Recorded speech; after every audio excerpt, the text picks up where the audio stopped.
ले आओ जी बेटा जी, एफएम के टेस्ट की डिस्कशन करें। पहला क्वेश्चन जी डिविडेंड पॉलिसी से, और जो आपको फार्मूला आता है, ये चैप्टर तो है ही फार्मूला वाला, फिर भी एक routine. The following information relate to Navya limited. Earnings दे रखी है कंपनी की, पे आउट रेशियो है, नंबर ऑफ शेयर है, इससे ईपीएस आ रही है, पे आउट से डिविडेंड आ रहा है, ये जी इनकी रिटर्न ऑन इन्वेस्टमेंट है, ये रिक्वायर्ड रेट है। अब देखने में तो कंपनी अच्छी है, बताओ मैंने ऐसे क्यों कहा। मैं इससे पता चलेगा थोड़ा कंपनी अच्छी क्यों बोली मैंने। हाँ शाबाश शाबाश, क्योंकि रिटर्न ऑन इन्वेस्टमेंट ज़्यादा अच्छी दे रही है as compare to the required rate. ऐसे वाले को तो ग्रोइंग कंपनी कह देते हैं ना, कि ये तो भाई ग्रोथ लाएगी। अब कहता है मार्केट वैल्यू निकाल दे वॉल्टर के अकॉर्डिंग। वॉल्टर का ये फॉर्मूला आप देखें, हमने क्लास में थी, डेरिवेशन भी की थी। काफ़ी लंबी डेरिवेशन है, बच्चे बोर भी हो जाते हैं उसमें।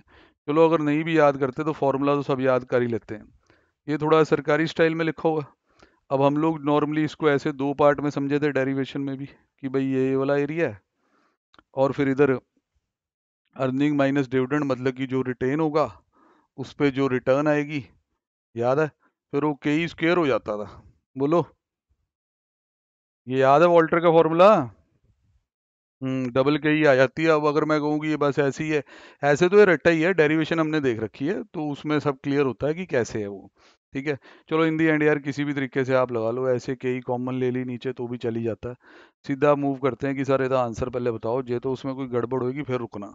45.83 है भाई, 45.83। बच्चों बोलो, आया। आयुष ने तो कह रहा चैप्टर रिवाइज नहीं किया था, गर्वित तेरा आ गया। कुणाल, विशाली, चलो डन है जी। हाँ जी, अब इसके अंदर इन्होंने जो सेकंड पार्ट पूछा है उसमें भी आपको मेरे हिसाब से पता है क्या करना है।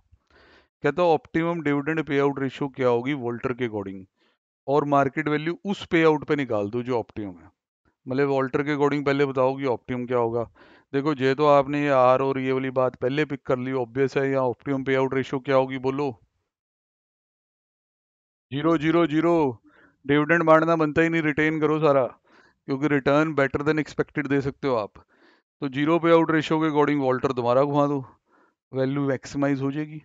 अब जब पेपर में होंगे ना बेटा, तो इन चीज़ों में ना कई बार क्या होता है, बंदा मन ही मन जीरो सोच के सीधा ये काम कर देता है, और ये सब लिखना लुखना वो भूल ही जाता है। जबकि क्वेश्चन ने स्पेसिफिकली दो बातें पूछी हैं जी आपसे। Compute the optimum dividend pay out as per Walter. Wording चाहे वो ना लिखो, उसमें आप कहो कि since required rate of return is better than k, optimum payout is इज निल। ठीक है जी। उसके बाद आप मार्केट वैल्यू निकालो, सीधा फॉर्मूले पे ना जाओ। ठीक है। बाकी जी आगे डब्ल्यूसी मैनेजमेंट का जो ये सम है, ये हमने क्लास में किया हो मेरे हिसाब से काफ़ी बार, और इस तरह। हाँ जी, कुछ कुछ पूछना चाहते हैं, बोले। बेटा आवाज़ ना कट रही है थोड़ी, आवाज़ नहीं आ रही ठीक, दोबारा बोलना, या तो माइक के पास आओ थोड़ा। हेलो।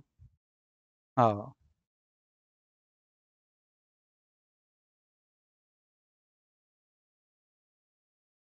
क्या निकाला पहले आपने। हम्म।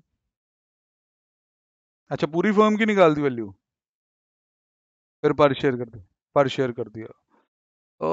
नॉर्मली जे हम बात करें फॉर्मूला वैसे पर शेयर फॉर्म में ही ड्राइव होता है, पर शेयर फॉर्म में ही लिखा जाता है। अगर हम पूरे टोटल डिविडेंड से और टोटल अर्निंग से चल पड़े, मेरे को कोई फर्क नहीं है, क्योंकि बात तो वही है।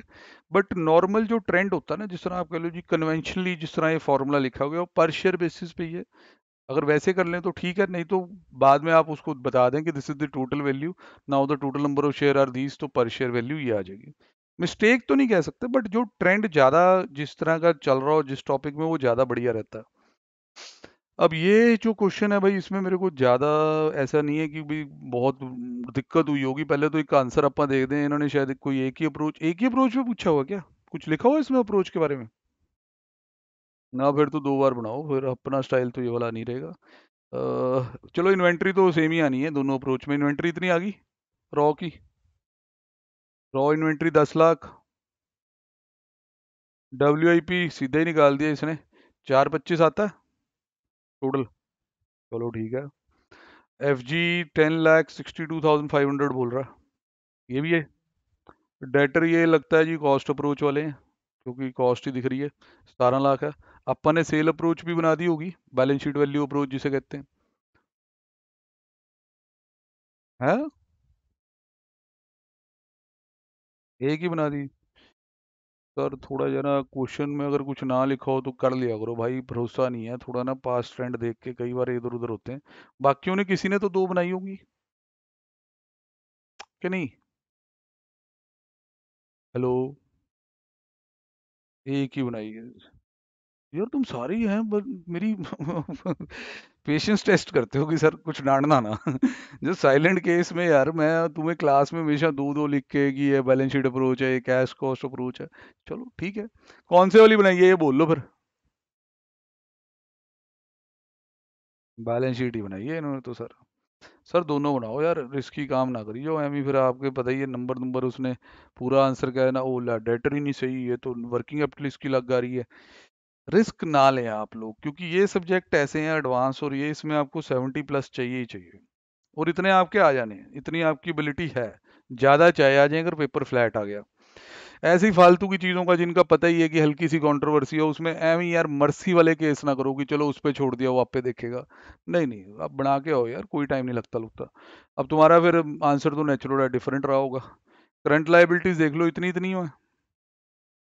करंट लाइबिलिटी में है नहीं वैसे कुछ खास। हम्म। हाँ पूछो सर। हम्म। नहीं सर, लोअर यूनिट में कन्वर्ट करना होता है, वीक्स तो वही लेगा ना स्टैंडर्ड जो होते हैं। हाँ हाँ वो सर, बहुत बार ऐसी बातें क्लास में भी डिस्कस हुई हुई हैं सर। 1 मंथ इक्वल टू 4 वीक के बाद ना कई जड़े अच्छे शरीफ ऑथर होते हैं, आगे ये भी लिख देते हैं एंड 52 वीक्स इन ईयर। ऐसा भी आप देख लेना असाइनमेंट के कई क्वेश्चनों में है, जिसमें ये वर्डिंग है ना, आगे जाती है wording and 52 weeks in year. होते हैं शरीफ बंदे जो मतलब कि चाहते ही नहीं कंट्रोवर्सी हो कि ठीक है यार। अब जैसे बंदे को आप कह रहे हो 1 मंथ 4 है, तो अगला कहेगा जी 12 महीने होते हैं फिर साल के, फिर तो यहाँ 48 ही आएगा। पर ये ऐसा करते नहीं है, वीक्स तो साल के 52 ही माने जाते हैं, अनलेस एंड अनटिल क्वेश्चन आप स्पेसिफिकली कुछ कह दे। अब और किसी ने भी कोई एक्सपेरिमेंट किया है ऐसा 48 वाला? कितने बच्चों ने किया है? थोड़ा यार ना करें इस तरह। क्योंकि मैं ये कह नहीं सकता कि ये assumption ठीक हो जाएगी, मान ली जाएगी। मुझे पता है ये गलत हो जानी है। अगला क्वेश्चन जी हमने कर रखा हुआ है, और इसमें वो अलग अलग टाइम पे पेमेंट करता होता है, शायद फिगर्स वुगर्स यहाँ चेंज है, पता नहीं, मेरे को एग्जैक्ट याद नहीं आ रहा। पहले तो मैं नेट बेनिफिट ही पूछूंगा यार, आया हुआ किसी का? 70,395। एक बच्चे ने हाँ की है। और भैया आयुष बोल नहीं रहे बेटा? अच्छा। चलो ये ठीक है। अब ऐसी वाली चीज़ों में भी एरर्स हो रही हैं तो उससे सीखेंगे। चलो एक बार मैं रिवीजन करवाता हूँ क्वेश्चन की। क्वेश्चन फर्स्ट क्लास है, पेपर में है ना, आपको ये 8 या 10 में भी दे सकते हैं इस क्वेश्चन को आराम से। आओ जी एनालिसिस कर लें क्वेश्चन का अच्छे से। रेगुलर कस्टमर और your company has approach you to for extension of credit facility for purchasing the goods. On analysis of past performance and on the basis of info, following pattern of payment schedule emerge। कहते हैं कि आपका regular customer है, उसने आपको कहा है जी आप थोड़ा टाइम हमें और दो पेमेंट्स के लिए आगे के कॉन्ट्रैक्ट्स में। तो उसका पास्ट आप देख रहे हैं पेमेंट पैटर्न, 30 दिन के अंदर अंदर वो 20% ऑफ द बिल पे कर देता है, फिर ऐसे ऐसे। फिर नॉन रिकवरी भी मतलब बैड डेट्स भी है। Customer want to enter into firm commitment for purchase of goods of 30 lakh in 2019। ऐसी वर्डिंग असाइनमेंट में भी सेम है, सिर्फ यदि फिगर अलग हो सकती हैं, अगर अलग होंगी तो। Delivery to be made in equal quantities on the first day of each quarter in calendar year. अब कई लोग तो इसी में घूम जाते हैं, उनको ये नहीं समझ आता कि ये क्या कह रहा है। परचेज ऑफ गुड्स 30 लाख की होनी है, डिलीवरी होनी है इक्वल क्वांटिटी में on the first day of each quarter in A calendar year, मतलब क्वार्टरली बेसिस पे जाएगी supply. Price per unit of the commodity 300 है, जिस पे हमें प्रॉफिट 10 रुपये एक्सपेक्टेड है। ये भी एंटिसिपेटेड है कि इस ऑर्डर को लेने के कारण हमारी कोई एक्स्ट्रा खर्चा भी होना है 10,000 रुपये का। अपॉर्चुनिटी सिर्फ यही पॉइंट इसमें प्यारा है जी, बाकी तो सीधा। अब आप फाइनेंस मैनेजर की तरह कहता बताओ जी क्या करना चाहिए। देखो जहां तक इसमें उलझाने का सवाल है, अगर कोई उलझा के भेजे जी क्वार्टरली बेसिस पे पूरा ही बनाई जाए प्रॉफिट लॉस को भी, वो तो बहुत लंबा आंसर बना देगा सर। एटलीस्ट सेल को तो इकट्ठे ही लिख लो पूरे साल की, उसमें क्वार्टर में लिख के क्या मिल जाएगा आपको। फिर जब 30 लाख रुपए की सेल है, अभी बच्चों वाली बातें हैं कि डिवाइड बाय 300 करके यूनिट आ जाएंगे। और एक यूनिट में वो कह रहा है कि 300 में मेरे को 10 रुपये बचने हैं, तो 290 रुपये कॉस्ट होएगी। तो ऐसे करके इन्होंने ये 29 लाख रुपए निकाले। और इस ध्यान ध्यान ये रखें, ये कई बार बंदे ना, इसमें भी बड़ी बहस हो जाती है क्लास में भी, कि प्राइस पर यूनिट में ये प्रॉफिट होगा। अब ये प्रॉफिट जड़ा है ना, ये प्रॉफिट एक्चुअल में नहीं होगा, इससे भी कम हो जाएगा, क्योंकि इट इज एंटिसिपेटेड ये कॉन्ट्रैक्ट के कारण एक्स्ट्रा रेकरिंग एक्सपेंडिचर होने वाला। तो आप देख रहे हैं 29 लाख रुपए खर्चा तो लिया ही लिया है, 10,000 रुपए का और खर्चा लिया। अब सच सच बताओ, किसी बच्चे के यहाँ तक के स्टेप ठीक हुए, सिर्फ 3 स्टेप पूछ रहा हूँ, जिसमें 2 तो बिल्कुल ही बेसिक हैं यार। वो तो क्वेश्चन के द्वारा ही गिवन है ना। तो 29,10 की ये कॉस्ट आई है, 2% नॉन रिकवरी है, वो उसने बैड डेट पा दिया, 2% ये लगाया गया बेटा जी इसके ऊपर सीधे, ये बैड डेट आ गया। तो भाई इसमें ये वाला प्रॉफिट तक पहुंचने का रास्ता तो बहुत ही आसान था।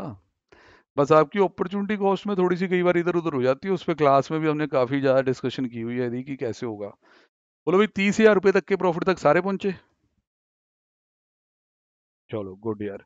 अब यार अपॉर्चुनिटी कॉस्ट पे ना थोड़ा संभलना है। अब यहाँ पे इंस्टीट्यूट वाला सोल्यूशन होगा जैसा स्टडी मैट में था, हमने इसके कई और कॉम्बिनेशन भी बनाए थे कि ऐसे भी हो जाएगा, ऐसे भी हो जाएगा। अब ये इन्होंने अपना एक फॉर्मूला सा लिख दिया कि टोटल कॉस्ट उठाओ, उस पे फिर ये कर दो जी एवरेज, फिर रेट ऑफ रिटर्न लगा दो तो हो जाएगा। ये भी मैं समझा देता हूँ। सर पहले आप ये देख लेना कि उस क्वेश्चन में ना, जो क्वेश्चन था असाइनमेंट में, उधर यहाँ कुछ डेज दिए हुए थे, सॉल्यूशन में आईसीए ने डेज कुछ और ले लिए थे, याद है? इधर ऐसा नहीं है, इधर 360 डेज से ही इन्होंने सॉल्व किया, बट फिर भी हमें पता है कि भाई इधर उधर हो जाता है, तो हम चेक करवा देंगे आपको। देखो 30 डेज का पहले जो 20% ऑफ द बिल पे होता है, उसके एवरेज डेटर निकाल ले इन्होंने। तो उसके लिए आपने जी अपना जरा डेटर है, टोटल कॉस्ट कितनी है आपकी रेकरिंग वाली कॉस्ट मिला के? 2910, 2910 उठा लेना। 2910 के ऊपर फिर आपने जरा कलेक्शन पीरियड है इसका, कलेक्शन पीरियड आपका कितना है जी इसमें? 30 days, into 30 days divide by 360। ठीक है जी, इस तरीके से आपने ये करना है। देन उसके ऊपर फिर आप अपना रिक्वायर्ड रेट ऑफ रिटर्न वगैरह लगा दोगे। जैसे अब इन्होंने क्या किया कि टोटल कॉस्ट का पहले 20% करके यहाँ लिख दिया है। जैसे 2910 था, उसका किया जी 20%, 582 आ गया कि इतना खर्चा होगा। फिर 30 डेज के लिए पैसा ब्लॉक रहेगा, इस पे 18% रिटर्न है। इस तरीके से भी सेम ही आएगा, उससे भी घुमा के ही आना था। तुमने कैसे किया था? एवरेज पहले लगा के फिर उस हिसाब से किया होगा ना। हाँ ठीक है, दोनों से आता तो देखो जी वहीं से घूम फिर के बात वही है। अपॉर्चुनिटी कॉस्ट इतनी आ गई थी या थोड़ा सा डिफरेंस है? हम्म, कितनी आ रही है? 1,35,000, ये तो काफी फर्क है यार। और बाकी बच्चे? हाँ सही आनी चाहिए यार, क्योंकि उस क्वेश्चन में हमने डिस्कस किया था इसको। एक बार भी आप अपनी कैलकुलेशन दोबारा चेक कर लो कि ये जो आपने 20% पैसा, 30% पैसा ब्लॉक रहा, पहले वो पैसा लिख दिया कि ये पैसा ब्लॉक है, अब वो कितने कितने दिनों के लिए ब्लॉक है। सर ये 30 डेज के लिए और 60 डेज के लिए। बस इसमें यही होता है कि लास्ट वाला 2% जो बैड हो गया वो ना लिख लें, क्योंकि वो तो पूरा का पूरा आपने खर्चे में डाल ही दिया है, उससे कई बार फर्क पड़ जाता है। हम्म, 6 लाख के ऊपर क्या उस पे तो नहीं करने लग गए सॉल्व? सेल वैल्यू पे, सेल वैल्यू पे होने लग गया सर, फिर तो मैच नहीं करेगा। कि अपॉर्चुनिटी कॉस्ट तो आईसीए हमेशा कॉस्ट बेसिस पे ही ज़्यादा प्रेफर करता है, वो तो थोड़ा जा आपको संभलना पड़ेगा, वो तो अवॉइड करें। ठीक है अभी। हाँ जी, हाँ जी, हाँ जी सर।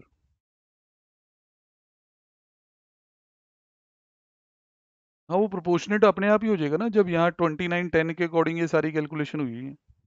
टोटल कॉस्ट 2910 उसे मिला के ही है, 20% यहाँ आ गया। पूरे साल के ही खर्चे हैं भाई ये।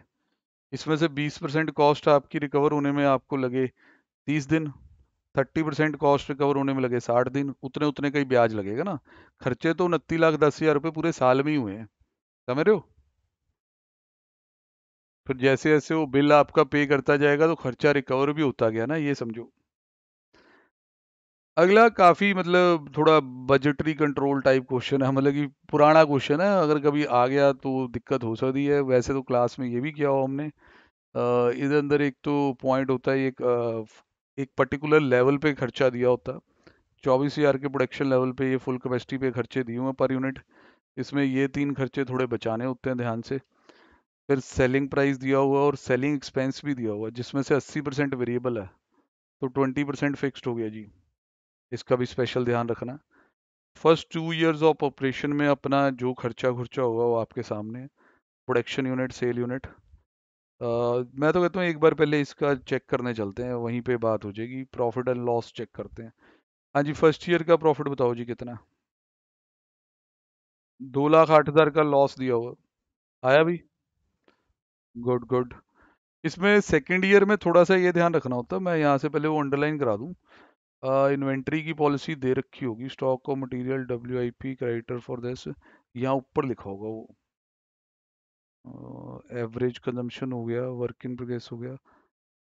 यार इन्वेंट्री वैल्यूएशन का वो सेकंड ईयर वाला कहाँ लिखा हुआ है आपको? उसमें एवरेज मेथड के बारे में लिखा हो क्वेश्चन में? अरे, नहीं लिखा हुआ। असाइनमेंट में होता था ना। तो यहाँ ये इंटरेस्टिंग होगा कि अगले साल स्टॉक कैसे वैल्यू किया। चलो आओ देख लेते हैं। देखो जी, चाहे नहीं लिखा हो, हरकत वही कर दी, यही डर था, बिना लिखे भी वो ना कर दें। ये 2,000 यूनिट 4 लाख, ये तो समझ आया था। अब जब closing stock of finish goods at average cost उठाया, अब पहले क्वेश्चन पढ़ेंगे एक बार कि कहीं क्वेश्चन ने हिंट दे रखा है कि एवरेज मेथड लगाओ। प्रिपेयर फॉर द 2 इयर्स, ठीक है ठीक है। यहाँ WIP, नहीं सर कुछ नहीं आया, कुछ नहीं आया। और ऊपर चलो जी, ना। अब तुम बताओ, क्योंकि चलो हमें तो पता होता है असाइनमेंट में क्या लिखा है कैसे है, बच्चा तो चलो भूल जाता है कि हमें तो इतने साल हो गए वो करते करते। अब तुमने इधर क्लोजिंग स्टॉक के कैसे वैल्यू किया सेकंड ईयर का, ये बताओ। हाँ जी। हाँ, एवरेज मेथड लगाया। अच्छा, कमाल है। उसकी कोई खास वजह? मुझे पता था कि सर ये क्वेश्चन में ऐसा हुआ होता है। चलो देखो, अगर मैं ये बताऊं, अगर पेपर में ऐसे लगता ना बिना लिखे, तो बेनिफिट तो मिलेगा ही कि अगर फीफो भी बंदा करता तो उसमें कोई गलती नहीं की उसने। क्योंकि अकाउंटिंग स्टैंडर्ड भी पढ़े हैं, वैसे भी नॉर्मली सुना है कि फीफो ज़्यादातर चलता है। एवरेज मेथड भी परमिटेड है, ऐसी बात नहीं है। तो इस वजह से जी सेकंड ईयर का थोड़ा बहुत COGS अलग हो जाएगा जो फीफो पे करते हैं, ठीक है। वो सारे समझ रहे हैं। सेलिंग डिस्ट्रीब्यूशन को इस असम्पशन से कोई फर्क नहीं पड़ने वाला। तो अकॉर्डिंगली आपका जड़ा प्रॉफिट लॉस है वो थोड़ा सा डिफरेंट आ सकता है। और इसमें जो पॉइंट अच्छा होता होता है, क्योंकि ये नए प्रोजेक्ट का क्वेश्चन है, नए प्रोजेक्ट में वर्किंग कैपिटल में आपको पता है क्रेडिटर वाला पॉइंट अच्छा हो जाएगा। क्रेडिटर के ऑफ रॉ मटेरियल के लिए परचेज निकालनी पड़ेंगी। परचेजेज इन्होंने ठीक ठाक निकाली हुई हैं। आपने भी होपफुली परचेजेज निकाली होंगी। परचेज आ गई हैं इतनी इतनी, 11-20 और 15-20। हम्म। यहाँ तक नहीं पहुंचे लगता। कई बार ये थोड़ा क्वेश्चन भी एंड में होता है ना, रिवाइज करते करते भी बंदे कहते हैं सर इतना नहीं किया था। फिर वर्किंग कैपिटल में तो बेटा प्रॉब्लम होगी। परचेज निकाली भाई कि नहीं? कि क्रेडिटर ऐसे ही आ गए? 11-20 आ गई ना? गुड यार। अब WC कंपोनेंट देख लो जी अपने। Debtor 2 month average sale including profit, obvious है सेल में तो प्रॉफिट होता ही है। तो ये सारे आपके अभी इस चीज़ में थोड़ी फर्क हो सकता है, क्योंकि ये वाला तो आ गया होगा, इसमें एवरेज वाले के अकॉर्डिंग लागू हो गया होगा। हाँ हाँ, वही वही मैं कह रहा हूँ ना कि उस चीज़ का फर्क होगा। बाकी नीचे आप क्रेडिटर क्रेडिटर देखो, तो कोई बच्चा जरूर होगा जिसका एग्जैक्ट आंसर आ गया होगा, कि जिनकी assumption सेम है उसका ये आंसर सेम आया होगा। WC आ रही है इतनी इतनी, बोलो भाई कोई एग्जैक्ट वाला। क्रेडिटर फॉर एक्सपेंसिव भी नहीं आया? चलो कोई नहीं, चेक कर लेते हैं। पहले तो इधर क्वेश्चन में से पढ़ लेते हैं कि क्रेडिटर फॉर एक्सपेंस कितने मंथ का। 1 मंथ होता होता है वैसे तो क्वेश्चन में। 1 month average of all expense. बाकी जिन्होंने नोट बनाया हुआ उधर अंदर उन्होंने एक्सपेंस की लिस्ट बना दी है। तो इसके अंदर जी इनके labour, variable expense, manufacturing expense, administration expense, तो सेलिंग, ये सारे जोड़ दिए हैं आयुष जी। वेरिएबल लिए हैं बेटा, वेरिएबल एंड फिक्स दोनों लिखा है। कुछ अमाउंट में गड़बड़ है तो मैं चेक करता हूँ, बोल।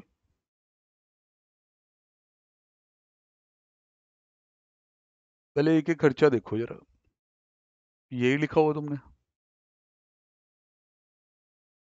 सेलिंग में तेरे को डाउट है ना, हम सेलिंग में चल ही पड़ते हैं, देख लेते हैं वहां जाके। यार सेलिंग में 80,000 रुपये यहाँ पे पड़े हैं, 48 ये पड़े हैं। तो जो सेल यूनिट है उसी पे लगने होते हैं सेलिंग। अब ये तो नहीं कि इसने सेल यूनिट की गड़बड़ कर दी, ऐसा वैसे करेगा तो नहीं। 10,000 यूनिट सेल है, तो 8 रुपए के हिसाब से भाई 80,000 ही बना। 128 ही बनते हैं यूएसडी, चेक कर लो आप, कहीं गड़बड़ अपनी है। हम्म। हाँ जी कुणाल जी, आप थोड़े शांत हो गए हैं, क्या बात? क्वेश्चन आगे नहीं गया? अच्छा, चलो ठीक है भाई, मैं कुछ ज़्यादा प्रेशर नहीं डालता, ठीक है। अगर बस हमेशा ये सोचो कि जिस तरह प्रिपरेशन होती है, अगर ये ना करें और सीधे ही पेपर में उतरें, उससे तो ये बहुत ज़्यादा अच्छा है। क्योंकि जितना मर्जी आप कॉपियाँ खोल लो, पढ़ लो, जो कॉम्पिटिटिव माहौल होता है, टाइम बाउंड जड़ी स्टडी, जहाँ परफॉर्म करना है, उससे जो प्रेशर पड़ता है और उसमें गलतियाँ होती हैं, उससे बंदा सीखता है। तो जरूरी है भाई, बने रहो। कल कौन सा है ये बताओ अब? कॉस्ट का कौन सा चैप्टर है कल? अच्छा, दोनों इकट्ठे हैं। या मटेरियल में पहले भी एक बार धमाके हुए थे बेटा, याद है? मेरा क्लास में टेस्ट दिया था। तैयारी तुरी कर आना इस बार, उसमें फिर वो एनुअल रिक्वायरमेंट ही नहीं निकलती लोगों की। चलो, आरटीपी यूटीपी वाली वीडियोस देख ली अब तक? यार तुम वो करते क्या हो सारा दिन यार? टेस्ट की तैयारी करते हो बस? चलो ठीक है, फिर इस हिसाब से अपने 5 सब्जेक्ट तो हो ही जाने टेस्ट सीरीज के साथ साथ, 3 में आप थ्योरी वाला पढ़ ही रहे हो, उसके बाद भी अपने पास 1.5 महीना है ही है, फिर और खींच लेंगे, और क्या होगा। चलो ठीक है जी, फिर कल मिलते हैं होपफुली। ठीक है। ओके जी। ओके जी, ओके ओके। ओके जी।